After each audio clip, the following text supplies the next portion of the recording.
இயேசுவிலே பிரியமான சகோதர சகோதரிகளே, உங்கள் எல்லோருக்கும் ஆண்டவராகிய இயேசு கிறிஸ்துவின் பெயரால் காலை வணக்கங்கள் மற்றும் வாழ்த்துக்கள். நான் உங்கள் அகஸ்டின் வேதியர். இன்று ஏப்ரல் மாதம் 1ஆம் தேதி 2025ஆம் ஆண்டு. ஆண்டவரின் மடியில் 5 நிமிடங்கள். அப்புறமா ஒரு பாட்டு உண்டு, எஸ்ஐயாவில் இந்த வரிகள் வரும். பால் குடிக்கும் தன் பிள்ளையை தாய் மறப்பாலோ, கருத்தாங்கினவள் தன் பிள்ளைக்கு இரக்கம் காட்டாதிருப்பாளோ, அவர்கள் மறந்தாலும் நான் உங்களை மறக்க மாட்டேன். அஞ்சாதே அஞ்சாதே, நான் என்றும் உன்னோடு, எந்த துன்பம் வந்தாலும் என் அன்பு உன்னோடு. அன்னை குழந்தையை அணைக்க மறப்பாலோ, சின்ன துன்பமும் நெருங்க விடுவாளோ. அன்னை உன்னை மறந்தாலும் உன்னை நானோ மறவேனே. அஞ்சாதே அஞ்சாதே, உம்மை நான் காப்பேன். அஞ்சாதே அஞ்சாதே, உன்னை நான் காப்பேன். அஞ்சாதே அஞ்சாதே, நான் என்றும் உன்னோடு, எந்த துன்பம் வந்தாலும் என் அன்பு உன்னோடு. என்ன ஒரு பாட்டு பாருங்க. அஞ்சாதே, நான் என்னைக்கும் கூட இருக்கிறேன். உன்னுடைய தாய் தந்தை உன்னை மறந்தாலும் நான் உன்னை மறக்க மாட்டேன். பெற்ற பிள்ளையை தாய் மறப்பாளா? கருத்தாகி அந்த பிள்ளையை பெற்றெடுத்தால அந்த பிள்ளைக்கு அவர் இரக்கம் காட்டாதிருப்பாளா? அவர்கள் காட்டவில்லை என்றாலும் நான் என் பிள்ளைகளை மறக்க மாட்டேன்னு சொல்லுற ஆண்டவர். அந்த ஆண்டவருடைய ஒரு ஒரு ஒரு பராமரிப்பை, ஆண்டவருடைய இரக்கத்தை அபரிமிதமாக எனக்கு தியானிக்க இருக்கிறதா. இன்னைக்கு வாசகமாக தான் இன்னைக்கு திருப்பாடல் 46 முதல் 2 வசனம் போதும் வாசிக்கிறேன் பாருங்களேன். கடவுள் நமக்கு அடைக்கலமும் ஆற்றலுமாய் உள்ளார். இடுக்கணுற்ற வேலைகளில் நமக்கு உற்ற துணையும் அவரே. ஆகையால் நில உலகம் நிலை குலைந்தாலும், மலைகள் ஆழ் கடலில் அதிர்ந்து நடுங்கினாலும், கடலின் அலைகள் கொந்தளித்து பொங்கினாலும், அவற்றின் பெருக்கால் குன்றுகள் அதிர்ந்து நடுங்கினாலும் எங்களுக்கு அச்சம் என்பதே இல்லை. திரும்ப பல்லை ஒன்றுக்கு வரலாம் பாருங்களேன். கடவுள் நமக்கு அடைக்கலமும் ஆற்றலுமாய் உள்ளார். கடவுளுக்கு பாவத்தை தான் பிடிக்காது, பாவிகளை இல்லை. தன் பிள்ளைகள் தப்பு செய்வாங்க ஆண்டவருக்கு தெரியும், அவருக்கு தெரியும். இருந்தாலும் தன் பிள்ளைகளை அவர் வாரி அணைத்து காப்பாற்றுவதிலே வல்லவர். சோதோம் கொமோரான்னு 2 நகரங்கள் இருந்தது. அந்த நகரங்கள் ஆண்டவருக்கு எதிராக, கடவுளுக்கு எதிராக எப்படியெல்லாம் பாவம் செய்யணுமோ அந்த அளவுக்கு அந்த நகரங்கள் பாவம் செய்தது. கடவுள் ஆபிரகாமின் காலத்தில் நகரத்தை அழிப்பார். அந்த நகரத்தை எரித்து என்ன பண்ணுவார், அந்த இடத்தை நிர்மூலமாக்குவார். ஏனென்றால் அந்த நகரம் அவ்வளவு பாவத்திலே உழண்டு கொண்டிருக்கும்.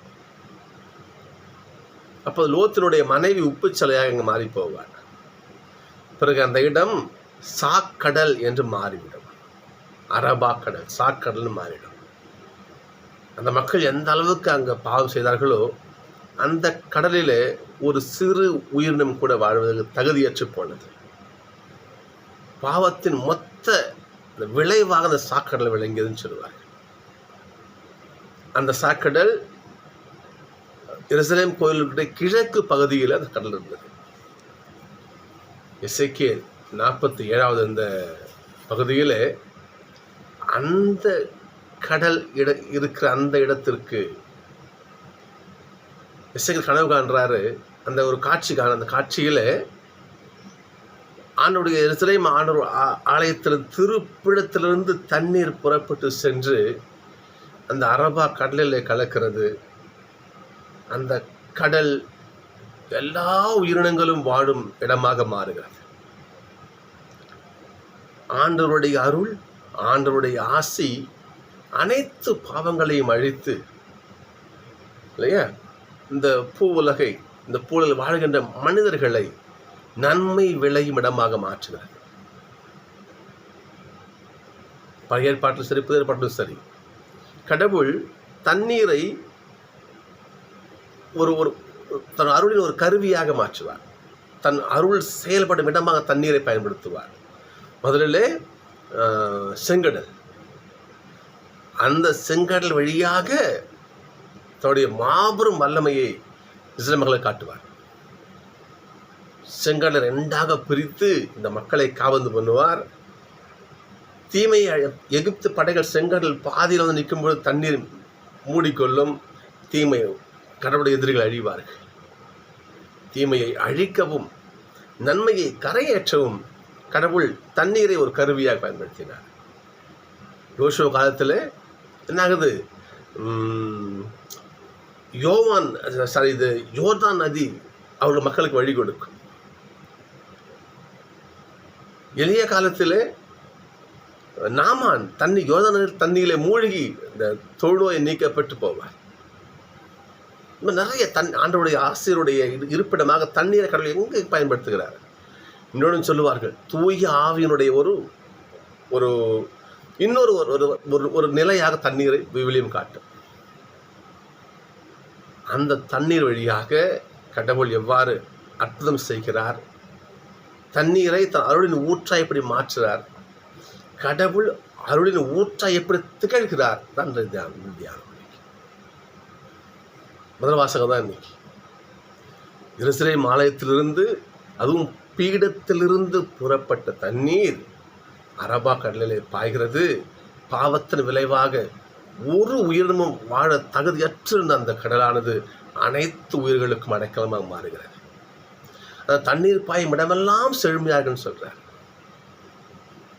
ஆண்டவர் வரங்களின் ஊற்று, அருளின் ஊற்று இறைவன்.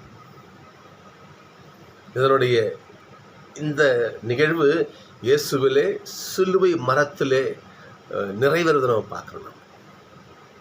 எவ்வாறு இந்த ஆலயத்திலிருந்து தண்ணீர் புறப்பட்டு பாவத்தை அழித்ததோ, இதே போல சிலுவை மரத்திலே இயேசுப்பாவை ஈட்டியால் குத்துகிறான் ஒரு வீரன். அவருடைய விழாவிலிருந்து தண்ணீரும் ரத்தமும் வந்ததுன்னு யோவான் சொல்லுவார்.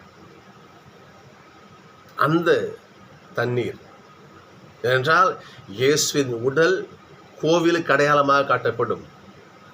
யோவான் 2 அந்த ஆலயத்தை இடித்து விடுங்கள், 3 நாள் கட்டி எழுப்பான்னு சொல்லுவார். தன்னுடைய உடலை கோவில் என்று சொல்லுவார். அப்போ அந்த கோவிலில் இருந்து எப்படி எருசலேம் கோவிலிருந்து பாய்கின்ற தண்ணீர் பாவத்தை அழித்ததோ, அதே போல இயேசுனுடைய உடலிலிருந்து வருகிற தண்ணீர் நற்கருணையும் அருட்சாதனங்களும் இந்த உலக பாவங்களை நீக்கும். அதில் ஒரு சிறு முன் அடையாளமாகத்தான் இந்த நற்செய்தி வாசகம் இருக்கு. யூதர்களுடைய விழா அண்மையில் இருந்தது. ஒரு விழா வருது. என்ன விழான்னா கூடார விழா. அறுவடை விழாவுக்கு அடுத்தபடியாகவே கூடார விழா வரும். அப்போ அறுவடை செஞ்ச காசு நிறைய யூதர்கள்ட்ட நிறைய செழுமையாகவே இருக்கும். அந்த நேரத்தில் இப்போ இந்த கூடார விழாவானது மிக சிறப்பாக கொண்டாடுவார்கள். இதைத்தான் 7ஆம் அதிகாரத்தில் யோவான் சொல்லுவார். திருவிழாவின் இறுதி நாளில்,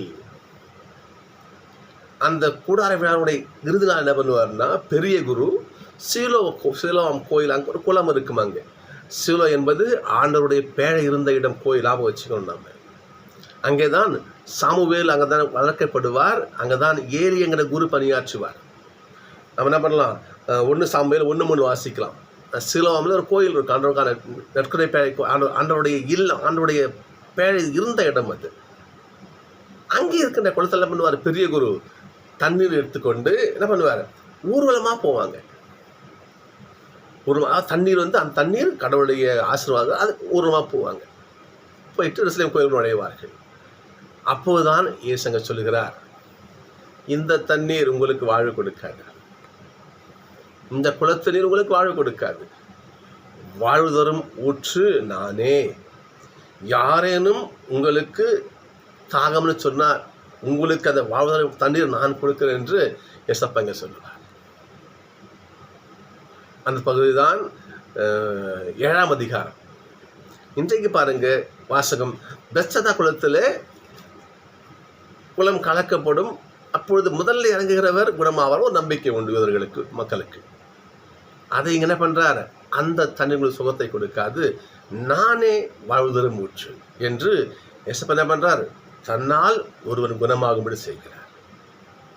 சகோதரர்களே, எசப்பா யாவே இறைவன், தூய ஆவியாகிய இறைவன், அருளின் ஊற்று, வாழ்வின் ஊற்று.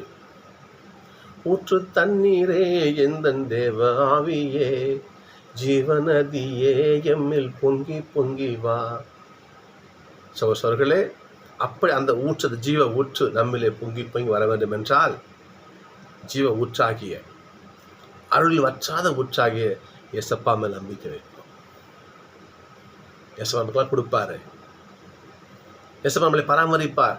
இன்றைய திருப்பால் வாசகம் நமக்கு மலையே கலங்கினாலும் கடலே பொங்கினாலும் எனக்கு அடைக்கலமும் ஆற்றலும் என் ஆண்டவர் இருக்கார் என்று எப்போ திருப்பால் ஆசிரியர் சொல்கிறாரோ, அதே போல என்ன நிலை வந்தாலும் என் ஆண்டவரை என் கொடுக்க நம்பினால் நமக்கும் ஆறுதலும் ஊற்று கிடைக்கும்.